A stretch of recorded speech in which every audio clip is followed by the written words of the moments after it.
Welcome to MsMojo. We're here to fix some of TV and film's most disappointing characters and storylines that could have been great. Today, we tear into the oh-so-irritating Che Diaz.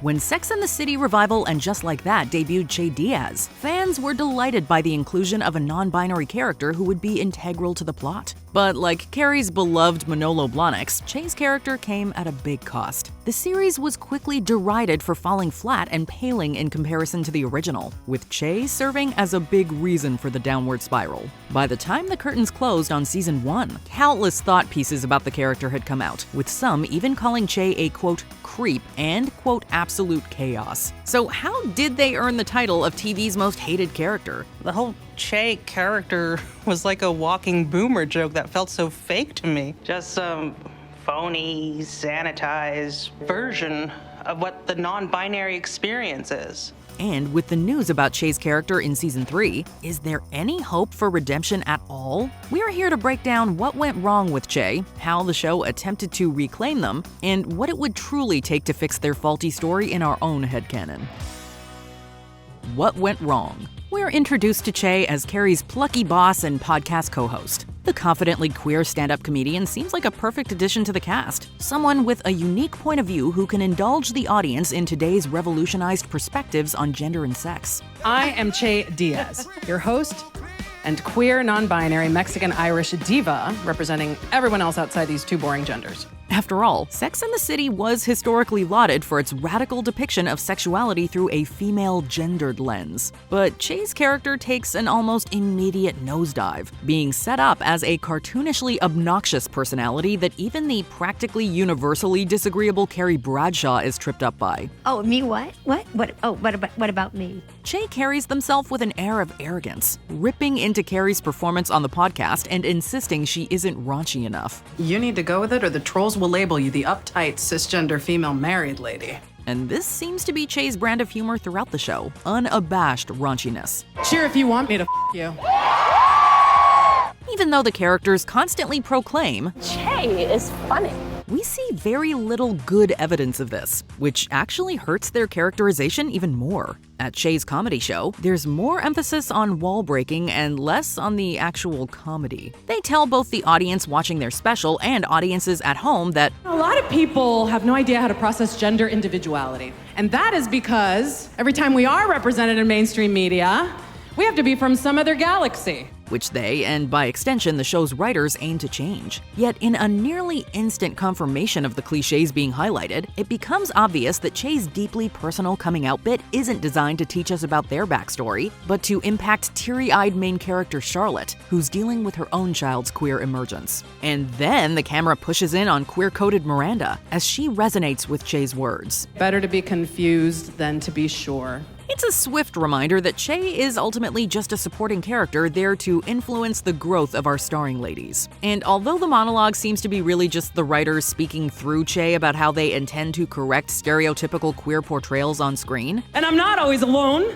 I have community, I have allies, I have friends, lots of them! what we get instead is an overcorrection, resulting in a wholly unrealistic caricature of what a hyper-woke queer person might look like according to a garbled ChatGPT output. I was worried you were gonna ask something sophomoric, like what can I, as a straight cis male, personally do to eradicate the harmful patriarchal system of the gender binary and compulsory heterosexuality? This ultimately unfunny character loses major relatability points and sort of comes off like that being from another galaxy they pushed against. It's safe to say that Che's message is lost in translation when it's asserted in such an unnatural manner that comes across as soapboxing. No human being speaks like that. This immediately sets the tone that Che is less a real character in the show's world and more a tool for the series' writers to atone for the problematic sins of Sex and the City. While it was progressive and innovative in so many ways, the original series did commit a lot of the offenses Che drones about, particularly when it came to its minority and queer characters. So if And Just Like That is meant to be a modern take on out-of-touch upper-class Caucasian women navigating a changing world, then Che is the designated pundit for said change.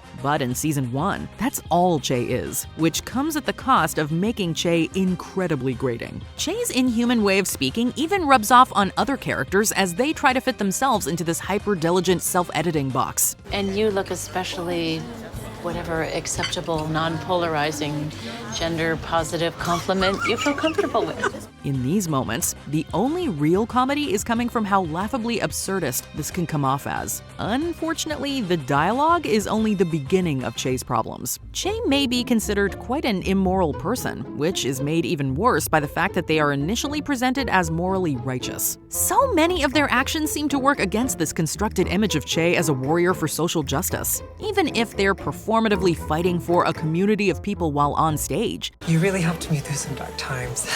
They seem to have no issue hurting or manipulating people on an individual level. Whether it be offering Miranda's underage son an illicit substance or seducing and kissing a married Miranda before ghosting her, just to then profess their love for her and suddenly move away to California, Che isn't exactly likable. The end result is a fairly muddied and inconsistent character who appears to be motivated by a haughty sense of selfless virtue, while simultaneously self-indulging to unhealthy degrees. In a scene where Che and Miranda discuss the weight of their relationship, Che seemingly refuses to take any responsibility for their role in Miranda's affair. I never said it wasn't an open marriage.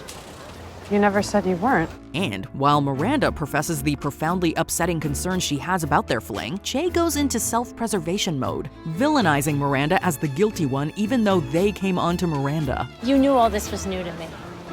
New to being queer is one thing, married and lying is another. All of this is in pretty stark contrast to Che's uplifting rally speech just moments before. I want to thank you all for living in your truth today and being here for each other. So when Che tells Miranda, I'm a lot of things, but I'm not a homewrecker.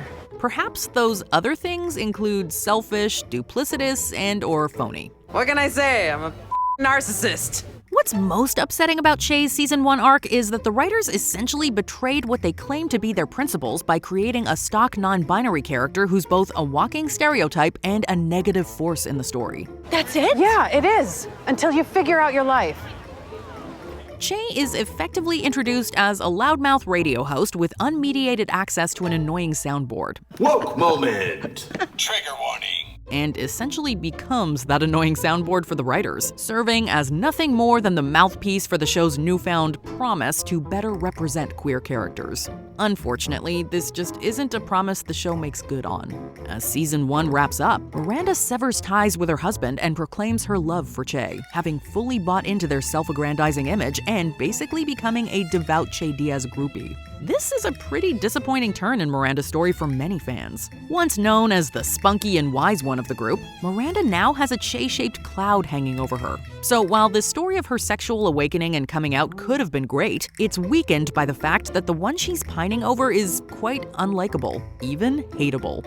How to fix Che. So how can we fix Che's characterization? First, it's important to acknowledge precisely why Che's character desperately needs fixing beyond the script. In reality, many people don't know a single non-binary person and base their idea of them on what they see in media, as Che explained at their stand-up special. This is why representation is massively important, and that's not to say this representation has to be in the form of a squeaky clean, lovable individual. Queer characters can and should be messy, or even unlikable at times, because this is true of human nature. The keyword being human. Where Che falls flat is that they are not presented as a real human at all, thus the crux of what needs sprucing up. Would it be unfair to say that all of Che's Season 1 arc was a total flop? In one scene, Che and Miranda dig into the power dynamics of their relationship during a healthy and frankly enlightening discourse. This isn't gonna work if you lock us into those limiting relationship tropes. Guys do this and girlfriends do that. In another tender moment, Che introduces Miranda to the concept of found family, exploring a true tenet of queer culture. These are the aspects of Che and Miranda that the writers needed to home in on and flesh out. These moments worked because they touched on something real and reflected back the experiences of viewers at home. After the negative backlash to Che in Season 1, their character did get some fixing up in Season 2. When we're reintroduced to Che, they're trying on costumes for their new show and are sarcastically leaning into the parody of a non-binary person they'd been depicted as thus far. Hey, America, I'm non-binary. It's as if the writers are immediately telling us, okay, we heard your cries, you were right. But in this scene, we do also get a glimpse into the realities of how conforming your presentation can be harmful, as Che is forced to push back against the Hollywood stylist's wardrobe choices that don't align with their identity. I kind of like the idea of pulling it all back. Maybe it's just jeans and a t-shirt. Jeans aren't very forgiving up top. And you you need a jacket. This moment puts aside the psychobabble jargon we're used to hearing with Che and puts them in a very truthful scenario. And this alone almost subconsciously teaches us more about the lived experiences of non-binary people than all of Che's quips we've heard before. It's the classic cinematic case of show, don't tell. As audiences, we're far more impacted by a character's story on screen when we are shown something they go through and endure it with them, as opposed to them just telling us about it on their podcast or at their stand-up routine. And this is precisely the human element Che's character has been lacking. From there, there's almost a full reversal in Che's dynamic with Miranda. While Che served as a means of influencing Miranda's change in Season 1, the roles are flipped in Season 2. We interrogate Che's interiority more as they become increasingly frustrated with their inability to manage the pressure from their Hollywood team. Meanwhile, Miranda has just become the annoyingly clingy girlfriend who's now influencing Che's growth. I don't need a cheerleader. This isn't a game. This is my life. This is my career. This is my identity! The Hollywood execs' pressure to present a certain way at a certain weight is getting to Che, and we're finally getting to see their facade crack. In another key scene, Tony Danza cherry-picks the parts of Che's identity that the network feels Che should be highlighting, once again showing how hurtful it is for a non-binary person to be labeled and disregarded. But I'm Irish-Mexican. Italian is just Irish with better food. The important thing is to preserve the Mexican. In a staged coming-out scene, Che is brushed aside by their father in a bit played for laughs. I just don't want to lose my little girl. Dad, you're not losing me. I'm still me. And I love whoever you are. The showrunner's satisfaction with the bit highlights how Che's entire humanity is being summed up and presented for them, again reinforcing the realities of genderqueer people. From here, Miranda and Che's relationship crumbles under the immense pressure they're both under, leading to a rather awkward swan song for Che. I mean, from where we are now, this probably isn't gonna get better.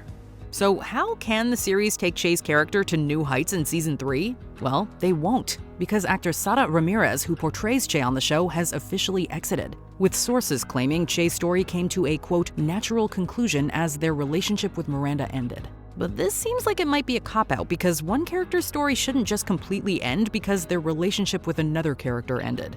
It almost sounds as if because we're no longer interested in Miranda's relationship with Che, we're no longer interested in Che, period. It goes back to the main issue with Che in Season 1. The writing gave them no room to breathe or to be an authentic individual. And the revisions to Che's story in Season 2 should have really existed from the start. Before we continue, be sure to subscribe to our channel and ring the bell to get notified about our latest videos. You have the option to be notified for occasional videos or all of them. If you're on your phone, make sure you go into your settings and switch on notifications. In our headcanon, Che can present their perspective to us through interactions with the people in their life, rather than just with the main ladies. Perhaps we meet Che's parents, an ex, or someone who can offer a deeper understanding of where Che is coming from. Perhaps Che can actually be funny and articulate their grievances with the world in a digestible manner. Che can still be a flirt and sleep around, but will ultimately own the more opportunistic aspects of their personality instead of seeming to refuse any accountability. By making Che complex instead of entirely unlikable, we can root for them at times and get annoyed by them in others. But ultimately, by letting Che be human, we can respect their character and actually look forward to the scenes where they're on screen. The initial reaction to Che's inclusion was excitement, and the character was certainly never intended to be hated. So for the writing to actually celebrate Che, they should have had more time to explore the intricacies of being non-binary from the start of the series. Che even admits that journey is never really over. It took me 46 years to figure out who I am. So introducing us to a totally self-assured Che didn't service anyone. They deserved opportunities to stumble and fall, but to get back up and prove themselves to be a decent human being. And when Che's relationship with Miranda ends midway through Season 2, Che should continue to develop as an individual instead of then just becoming a friendly voice for Carrie to bounce jokes off of. Ultimately, Che's most satisfying Season 2 conclusion would have involved a setup for where Che's career can go from here. During the two-part finale, characters sit around straight-faced while enduring another uncomfortably raunchy and humorless stand-up routine. So to stick the landing in our version of And Just Like That, Che is not only at last free from their taxing and limiting Hollywood show, but also finally embracing the initial tenets of their moral values, living out loud and telling their authentic story. Why am I always having to remind people who I am? I'm so tired of having to explain myself to people for years. Even if it makes them messy at times, at least it makes them human. Sound off in the comments below to let us know how you felt about Che's character and story arc. Are you elated or disappointed they won't be back in Season 3? Check out this other recent clip from MsMojo, and be sure to subscribe and ring the bell to be notified about our latest videos.